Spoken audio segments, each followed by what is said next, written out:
سوال کی طرف جاتے ہیں کہ how do I find happiness.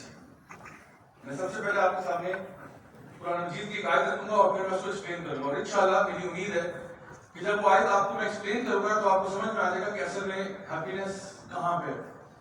اللہ سبحانہ وتعالیٰ قرآن مجید میں ارشاد فرماتے ہیں الا بذکر اللہ تطمئن القلوب. یقیناً اللہ کے ذکر میں ہی دلوں کو اطمینان ملتا ہے. جس اطمینان کی آپ تلاش کر رہے ہیں نا وہ اس میں رکھی نہیں ہے اللہ تعالیٰ, وہ رکھی ہے اللہ کے ذکر میں. اچھا, اس چیز کو سمجھنے کے لیے نا اب آپ کو پہلے انسان کو سمجھنا ہوگا. چونکہ آپ لوگ میڈیکل کالج کے اسٹوڈنٹس ہیں تو ایک چیز ایسی ہے جس کے بارے میں میڈیکل سائنس بات نہیں کرتی, اور وہ یہ ہے کہ انسان کی حقیقت کیا ہے, اصل میں انسان کون ہے. آپ انسان کو پڑھتے ہو, اناٹمی پڑھتے ہو, گریز اناٹمی پڑھتے ہو. انسان کو بتایا گیا کہ وہ ایک دل ہے اور ایک ڈائجسٹو سسٹم ہے اور ایک ریپروڈکٹیو سسٹم ہے اور ایک ریسپریٹری سسٹم ہے, یعنی سسٹمز ہیں. لیکن اصل میں انسان جو ہے نا اس کے دو پارٹس ہیں, ایک اس کی باڈی ہے اور ایک اس کا کیا ہے, سول ہے. گریز اناٹمی میں سول کا چیپٹر نہیں ملے گا کہ what do we know about the soul. یہ سول کیا ہے, اللہ کی طرف سے. اب یہ جو ماڈرن میڈیسن میں نا انسان کیا بن گیا, ایک بنچ آف کیمیکلز بن گیا. آپ اگر کسی سائیکالوجسٹ یا سائیکیٹرسٹ کے پاس جاتے ہیں اور آپ کہتے ہیں کہ جی مجھے پیار میں ناکامی ہوئی ہے, تو وہ کہے گا بیٹا پیار میں ناکامی کچھ نہیں ہوتی, یہ آپ کا ڈوپامین لیول ذرا ڈراپ ہو گیا اور یہ فلاں لیول ذرا ہائی ہو گیا, ایسٹروجن لیول تھوڑا اوپر ہو گیا, یہ مسئلہ یہ ہے. آپ کہتے ہیں نہیں میں کچھ اندر سے نا میں کچھ یعنی ایمپٹینس فیل کرتا ہوں. کہتا ہے بیٹا ایمپٹینس نہیں ہے, اٹس جسٹ گیس میں بھی. تو وہ ہر چیز کو کیمیکل سے اکویٹ کیا جاتا ہے. آپ نے کہا کہ مجھے نا میرا دل ٹوٹ گیا, میں بہت ڈپریشن کے اندر ہوں. کہا نہیں آپ ایسے کرو, یہ والی گولی کھاؤ, اس سے یہ مسئلہ ہو جائے گا, ڈوپامین بڑھا دو, فلاں لیول کر دو, یہ کر دو, وہ کر دو. یعنی ہر چیز کا علاج کیمیکلز میں. حالانکہ اللہ سبحانہ تعالیٰ روح کا ذکر کر رہے ہیں اور یہ کہا جا رہا ہے الا بذکر اللہ تطمئن القلوب. اب روح کی دلیل کیا ہے, وہ دلیل میں آپ کو چھوٹی سی دلیل یہ دیتا ہوں جو کہ آبزرویشن میں بات آ سکتی ہے. وہ یہ کہ دیکھیں جتنی بھی چیزیں ہم نے کریٹ کی ہیں نا, مطلب کوئی بھی چیز کریٹ کی ہے, اگر آپ کے پاس ایک موبائل فون ہے اور اس کی اسکرین ٹوٹ جاتی ہے, کوئی ڈیٹا اس کا خراب ہو جاتا ہے, تو اس کے پارٹس بدلنے سے چیز ٹھیک ہو جاتی ہے. آپ اسکرین ڈیمیج جو ہے نئی اسکرین لگا دیں ٹھیک ہو جائے گا, پروسیسر ڈیمیج جو ہے نیا پروسیسر لگا دیں ٹھیک ہو جائے گا. میرے ماموں ہیں اسلام آباد میں ہوتے ہیں, وہ ان کا شوق ہے یہ پرانی گاڑیاں اکٹھی کرنا اور پرانی گاڑیوں کو نیا ریسٹور کرنا اور اپنے پاس رکھنا. تو ان کے پاس تقریباً کم و بیش میرا خیال ہے 50-55 گاڑیاں ان کے گھر میں کھڑی ہوئی ہیں, جو ان کے بیسمنٹ جو بیسمنٹ میں گھر ہے وہ پورا گراج ہے اور اس میں گاڑیاں گاڑیاں. اور ابھی ریسنٹلی پاک ویلز نے ان کے اوپر 2 ویڈیوز بنائے ہیں, راجہ صاحب کا گراج پارٹ 1, راجہ صاحب کا گراج پارٹ 2. وہ میرے سگے ماموں ہیں.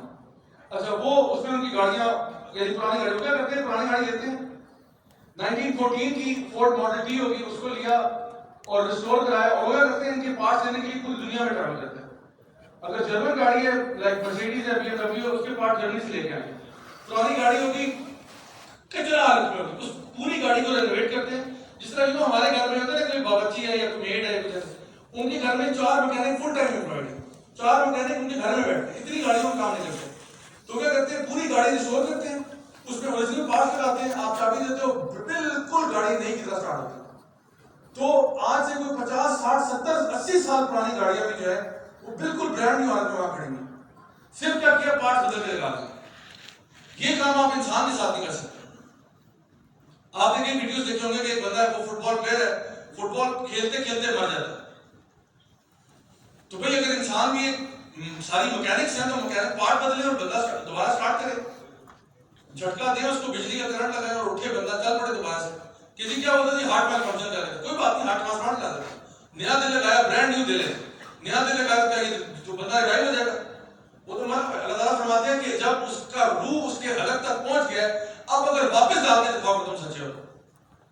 جب انسان کا روح اس کے حلق میں آ جائے نا, اب آپ اس کے بعد جو مرضی میڈیکل پروسیجر لگا کے دکھا دیں اس کو, یہ نہیں اٹھے گا. ایک دفعہ اس کی روح, اس کا وقت مقرر آ گیا, اب جتنا مرضی اس کو نیا پارٹ اس کا لگا دیں, فلاں لگا دیں, بہتر پارٹ لگا دیں, وہ بندہ نہیں اٹھے گا. تو یہ صرف خاص چیز جو ہے کہ انسان کے اندر آپ کو ملتی ہے کہ جو بھی زیرو چیزیں نا ان میں یہ بات ہے کہ ان کے اندر ایک روح ہے, اور وہ روح جب نکل جائے بس آپ جتنی مرضی کیا باتیں کرتے ہیں, اب وہ ریوائیو نہیں ہوگا. اب جس طرح سے یہ جو جسم ہے, اس جسم کی ایک خوراک ہے. ٹھیک ہے، آپ کو کھانا کھانا پڑتا ہے، آپ کھانا کھاتے ہو، خوراک کھاتے ہو، اس سے آپ کا جسم بنتا ہے. بالکل اسی طرح سے آپ کی روح کی بھی ایک خوراک ہے. جسم کی جو خوراک ہے وہ ساری خوراک جو ہے اس مٹی سے آتی ہے. جتنی خوراک، یعنی مثال کے طور پہ جسم جو ہے وہ کیا خوراک کھاتا ہے، یعنی جو بھی چیزیں ہمیں چاہیے نا وہ سب مٹی سے آتی ہے. اس کمرے کو دیکھیں ذرا، اس میں جتنی چیزیں ہیں وہ سب مٹی سے بنی ہیں. اب آپ کہیں یہ ٹیبل کہاں مٹی سے بنا؟ یہ ٹیبل تو جو ہے یہ لکڑی سے آیا. لکڑی کہاں سے آتی ہے؟ مٹی سے. یہ کاغذ ہے، کاغذ کہاں سے آتا ہے؟ اسی لکڑی سے آتا ہے. یہ لوہا کہاں سے آتا ہے؟ لوہا جو مائک ہے یہ کہاں سے آتا ہے؟ لوہا بھی ایکسٹریکٹ ہوتا ہے، زمین سے ایکسٹریکٹ ہوتا ہے. پلاسٹک کہاں سے آتا ہے؟ پلاسٹک کی کچھ چیزیں، پلاسٹک بھی زمین سے آتا ہے. کیوں؟ زمین کے اندر پیٹرولیم ہے، پیٹرولیم کا بائی پروڈکٹ پلاسٹک ہے. تیل نکالتے ہو زمین سے، اسی کے اندر سے کروڈ آئل میں سے آپ یہ والا پلاسٹک والا پارٹ زیادہ کرتے تو تیل زیادہ کرتے. تو یہ ساری چیزیں جو ہے، حالانکہ کپڑا جو ہے کاٹن گلو کرتی ہے وہ بھی نکل کے آتی ہے. جانور جو آپ کھاتے ہو وہ بھی زمین سے ہے، جو پھل فروٹ کھاتے ہو وہ بھی زمین سے ہے. یعنی ہر چیز جو ہمارے جسم کو چاہیے نا وہ سب زمین سے آتی ہے. اور زمین کیا مٹی ہے، تو ہر چیز جو ہمیں چاہیے وہ مٹی سے ہے. حتی کہ یہ پوری ایئر اس کی ساری مٹی ہے. تو how can something temporary like dust satisfy you? How can you expect کہ مٹی آپ کو satisfy کرے گی؟ آپ کی روح کو روح تو مٹی سے بنی نہیں ہے، روح تو اللہ کی طرف سے ہے، اور روح کی غذا بھی اللہ کی طرف سے ہے. جسم مٹی سے بنا، اس کی خوراک مٹی سے ہے. روح اللہ کی طرف سے ہے، اس کی خوراک بھی اللہ کی طرف سے ہے. اور کبھی کبھار یہ ہوتا ہے کہ ہم اپنے جسم کو صاف کرتے ہیں، جسم مر جاتا ہے. کبھی کبھار ہوتا ہے ہم اپنی روح کو صاف کرتے ہیں اور روح اندر سے مر جاتی ہے. اور پھر انسان کہتا ہے کہ میرے پاس سب کچھ ہے لیکن I feel so empty inside. اندر سے انسان مر چکا ہوتا ہے، اس کا ضمیر مر چکا ہوتا ہے، اور وہ اپنے آپ سے نفرت کرنے لگتا ہے کہ میں کیا بن گیا ہوں. اللہ تعالیٰ نے انسان کو اشرف المخلوقات بنایا تھا. لقد خلقنا الانسان فی احسن تقویم ثم رددناه اسفل سافلین. لیکن انسان کبھی کبھار اتنا برائی کی طرف چلا جاتا ہے کہ وہ بدترین ہو جاتا ہے. میں آپ کو اس کی مثال دیتا ہوں کہ ہم لوگوں نے کیا کیا ہے. ہم لوگ اپنی روح کو خوش کرنے کے لیے نا دنیا کی چیزیں دے رہے ہیں. اور یہ مثال ایسی ہے، میڈیکل والے آپ لوگ اچھی طرح سمجھیں گے. امیجن کریں کہ ہمارا جو روح ہے نا، اصل میں اس کی حقیقت کیا ہے. ہمارا روح جو ہے وہ اصل میں اللہ تعالیٰ کے ساتھ کنیکٹ کرنا چاہ رہا ہوتا ہے، کیونکہ یہ اللہ کی طرف سے آیا اور یہ اللہ کی طرف سے ہے اور یہ اللہ سے کنیکٹ کرنا چاہتا ہے. لیکن ہم اس کو نا دنیا کی چیزیں دکھا کے ڈسٹریکٹ کر دیتے ہیں. ہمیں اللہ تعالیٰ نے جو جسم دیا ہے یہ اچھا ہے، لیکن اس کے اندر کچھ شارٹ کمنگز بھی ہیں. شارٹ کمنگز یہ ہیں کہ یہ بوڑھا ہو جاتا ہے، بچپن میں بڑا کمزور ہوتا ہے، جوانی میں اپنی پیک پہ ہوتا ہے، اس کے بعد یہ اس کی ایک شیلف لائف ہے، اس جسم کی ایک شیلف لائف ہے، اور پھر ایکسپائر ہو جائے گا، ختم ہو جائے گا. اور اسی طرح سے جب انسان جنت میں جائے گا نا تو اس کو ایک ڈفرنٹ جسم ملے گا، اور جو انسان جہنم میں جائے گا اس کو بھی ڈفرنٹ جسم ملے گا. یعنی میں راجہ زاولک ہوں نا. راجہ زاولک کون ہے؟ ہاؤ ڈو یو ڈیفائن راجہ زاولک؟ راجہ زاولک ایک جسم ہے جو آپ کو نظر آ رہا ہے، اور اس جسم کے اندر ایک روح ہے جو راجہ زاولک کی ہے. اب مجھے بتائیں میری اصلیت کیا ہے؟ جسم کی روح. میری روح اصلیت ہے، کیونکہ میں عالم ارواح میں تھا، وہاں سے میں جسم میں روح پھونک دیا گیا. ٹھیک ہے، تو یہ جسم جو ہے نا یہ تو یہاں رہ جائے گا. یہ جسم میری حقیقت نہیں ہے، جسم نہیں رہ جائے گا یہاں پہ. جسم مٹی میں چلا جائے گا، مٹی سے آیا مٹی میں چلا جائے گا. اب ایک بچہ ہے، وہ اس کے ابا جان کا انتقال ہو جاتا ہے، 5 سال کا بچہ ہے. وہ گھر آتا ہے، دیکھتا ہے ابو کی ڈیڈ باڈی پڑی ہوئی ہے، تو امی سے پوچھتا ہے امی ابو کو کیا ہوا؟ کہتی بیٹا ابو چلے گئے. تو کہتے ابو کیسے گئے؟ ابو تو یہ ہیں. کہتے نہیں ابو چلے گئے، یہ بس ان کی باڈی رہ گئی. جب انسان مر جاتا ہے نا تو اس کو، میں جب مروں گا نا مجھے کوئی راجہ زاولک نہیں کہے گا، مجھے لوگ کہیں گے باڈی کہہ رہے ہوں گے، میت کہہ رہے ہوں گے. یہ نہیں کہے گا کہ جی وہ راجہ زاولک کو دفنا دیا آپ نے. وہ کہیں گے کہ جی میت کی تدفین ہوگی. کہیں گے جی وہ جنازہ پڑھ دیا گیا جی ان کا، جی تمہارا جنازہ مرحوم کا. مجھے لوگ مرحوم کہہ رہے ہوں گے، میت کہہ رہے ہوں گے، باڈی کہہ رہے ہوں گے. Nobody will call me Raja Zyaulak anymore because Raja Zyaulak has left. راجہ زاولک چلا گیا، وہ اللہ کے پاس ہے.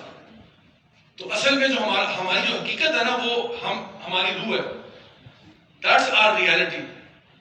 کیونکہ ابھی میں جو ہوں راجہ زاولک جو روح ہے وہ اس کو اللہ تعالیٰ نے یہ گاڑی دی ہے. یہ وہیکل جو ہے نا، یہ جسم یہ گاڑی ہے جو میں چلا رہا ہوں. راجہ زاولک is driving this vehicle. میں کہتا ہوں ہاتھ اوپر کرو، ہاتھ اوپر ہوتا ہے، ہاتھ ادھر کرو ادھر ہوتا ہے، میں چلوں پھروں پاؤں سے ماروں، یہ اندر راجہ زاولک چلا رہا ہے. جب میں مر جاؤں گا نا تو یہ باڈی تو یہاں رہ جائے گی، یہ مٹی میں چلی جائے گی، ختم ہو جائے گی. اور جو اصل راجہ ضیاء کے وہ تو انتقال کر جائے گا، انتقال یعنی منتقل ہو جائے گا، ٹرانسفر ہو جائے گا ایک جگہ سے دوسری، یعنی عالم دنیا سے عالم برزخ میں چلا جائے گا. عالم برزخ کے بعد قیامت کے دن آ جائے گا، قیامت کے دن کے بعد جنت یا جہنم کا فیصلہ ہوگا.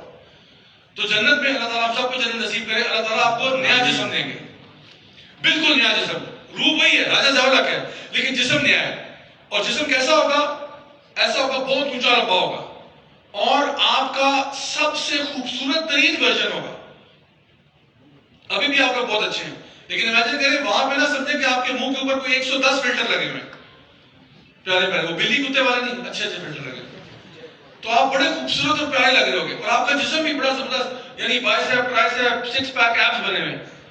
آپ کو کہ یار میں اتنا کمال کیسے لگ رہا ہوں، یہ کیا ہو گیا؟ اور ہر آنے والے دن پہ آپ مزید خوبصورت ہوتے چلے جائیں گے. اور جب آپ اللہ رب العزت کا دیدار کریں گے آپ بھی خوبصورت ہو جائیں گے، آپ کے گھر والے بھی خوبصورت ہو جائیں گے. تو وہ جسم کچھ اور ہے، پتہ نہیں وہ جسم کیسا ہوگا، ہواؤں میں اڑتا ہوگا، سمندر میں جاتا ہوگا بغیر کسی بریدنگ ایپریٹس کے، پتہ نہیں وہ کتنی تیز دوڑتا ہوگا، کیا کرتا ہوگا، لیکن وہ جسم بہت امیزنگ ہوگا. یعنی ابھی یہ جو گاڑی میں چلا رہا ہوں یہ سمجھ لیں کہ سی این جی پہ، وہ جو گاڑی ہے نا وہ ہائی آکٹین پہ ہوگی. وہ جو جسم ہے نا وہ بہت کمال جسم ہے، روح یہی ہے، لیکن وہ جو جسم اللہ آپ کو دے گا نا وہ ایسا کمال جسم ہوگا کہ آپ کھانے کھاتے چلے جائیں گے. اور ٹوٹل جو آپ کا ایکسکریٹری پروسیس ہے وہ یہ ہوگا کہ ایک پسینے کا قطرہ آئے گا جس کی خوشبو مسک کی طرح ہوگی. یعنی جنت میں کوئی گندی چیز نہیں ہے، کوئی غلیظ چیز نہیں. یعنی آپ کا جسم ایسا ہے کہ جس کا پورا ایکسکریٹری پروسیس یہ ہے کہ 20,000 ڈشز کھانے کے بعد بھی ایک پسینے کا قطرہ آتا ہے جس کی خوشبو پرفیوم کی طرح ہے. یہ جسم ہے. تو اسی لیے شیخ السعدی رحمہ اللہ فرماتے ہیں کہ اللہ تعالیٰ نا مومنین کو بڑے مضبوط دل دے گا جنت میں، بڑے مضبوط دل دے گا. تو ان کے اسٹوڈنٹ سے پوچھا کہ کیوں شیخ کی آپ نے کیوں کہا؟ انہوں نے کہا اس لیے کیونکہ اگر مضبوط دل نہ دیتا تو لوگ ہارٹ اٹیک سے مر جاتے، لوگ دل کے دورے سے مر جاتے. جنت میں داخل ہوتے دیکھتے اتنی خوشیاں، اوہ دل کا دورہ پڑا مر گئے. بچے تو آپ کو پتہ ہے کسی پارک میں لے کے جائیں کہ جہاں پہ جھولے شولے بڑے لگے ہوں اور سارا کچھ، وہ بیچاروں کو ادھر ہارٹ اٹیک ہو رہا ہوتا ہے کہ مجھے چھوڑو، مجھے جانے دو، مجھے جانے دو. سوچے جنت میں کیا عالم ہوگا جو اللہ تعالیٰ نے خود ڈیزائن کی ہے اپنے بندوں کے لیے.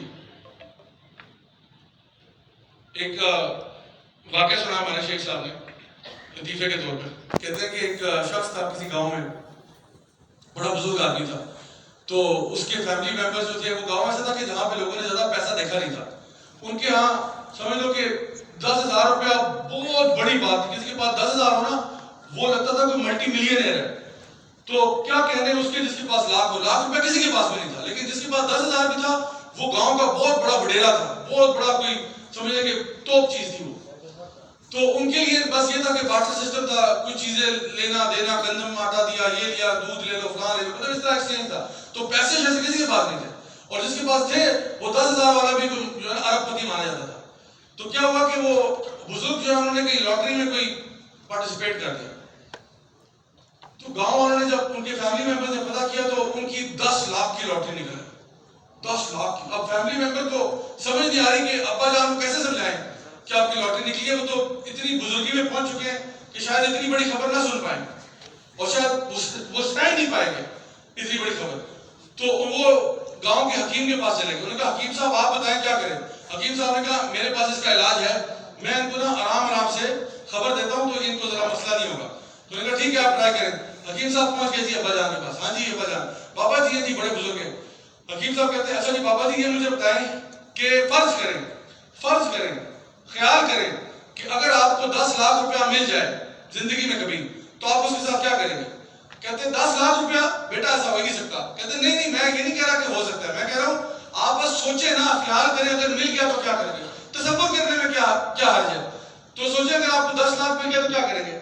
تو بابا جی کہتے ہیں 10 لاکھ بیٹا یہ سوال ہی پیدا نہیں ہوتا بیٹا. تو سوال ہی پیدا نہیں ہوتا. کہتے ہیں بابا جی میری بات سنیں، میں کہہ رہا ہوں نہیں ہوگا، چلیں میں کہہ رہا ہوں آپ سوچے تو صحیح نا، سوچے تو صحیح. کہتے ہیں بیٹا میرا منہ ہی نہیں ہے 10 لاکھ روپے والا، میرا منہ ہی نہیں ہے، کیسے 10 لاکھ مل جائیں گے. مجھے 10,000 مل جائے بڑی بات ہے، 10 لاکھ چھوڑو پڑے یار، ایسا کیسے ہوتا ہے. کہتا بابا جی میں آپ سے کہہ رہا ہوں پلیز میری بات سنیں، اگر 10 لاکھ آپ کو مل جائے، فرض کیا اگر مل گیا تو کیا کریں گے. کہتا بیٹا خدا کے قسم اگر 10 لاکھ مل گیا 5 لاکھ میں تجھے دے دوں گا. حکیم صاحب ہارٹ اٹیک سے مر گئے.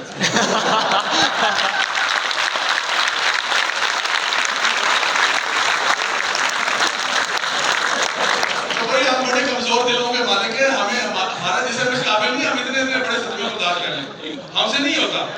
تو اللہ تعالیٰ نے جو ہمیں جسم دیا نا یہ بھی یہاں کے لیے ٹھیک ہے وہاں کے لیے ٹھیک نہیں ہے. وہاں کے لیے ایک اور جسم چاہیے آپ. اور آپ دیکھ لیں کہ جس طرح جنت میں جسم مختلف ہے نا جہنم کا جسم بالکل مختلف ہے. وہ جنت والے جسم جیسا نہیں ہے. وہ ایسا جسم ہے جو کہ جلتا بھی ہے اور دوبارہ ری گرو کر جاتا ہے, جس کے بارے میں اللہ تعالیٰ فرماتے ہیں ثم لا يموت فيها ولا يحيى. آپ کو سمجھ نہیں آ رہی بندہ زندہ یا مرا ہوا ہے. یعنی جو جہنم میں لوگ جا رہے ہیں وہ سمجھ نہیں آ رہی کہ یہ الائیو ہے یا ڈیڈ ہے. یعنی ابھی آپ کہتے ہیں نہیں یہ زندہ ہے, نہیں یار تو مرا ہوا ہے, نہیں یہ زندہ ہے, نہیں مرا ہوا ہے. یعنی آپ کنفیوز ہیں. یہ وہ جسم ہے. تو آپ کی جو اصلیت ہے نا وہ تو روح ہے. یہ روح چلی جائے گی وہاں پہ آپ کو کوئی اور گاڑی مل جائے گی. جنت میں جائیں گے you will have a different vehicle to travel in. اور وہ وہیکل بڑی امیزنگ ہوگی. تو یہ تو ہمارا اصلیت ہماری روح ہے. اب ہم کیا کہہ رہے ہیں کہ ہمارا روح جو ہے وہ اللہ کو پکارنا چاہتا ہے, اللہ سے کنیکٹ کرنا چاہتا ہے, اللہ کو یاد کرنا چاہتا ہے, اللہ سے اپنے دکھ شیئر کرنا چاہتا ہے, اللہ سے دعا کرنا چاہتا ہے.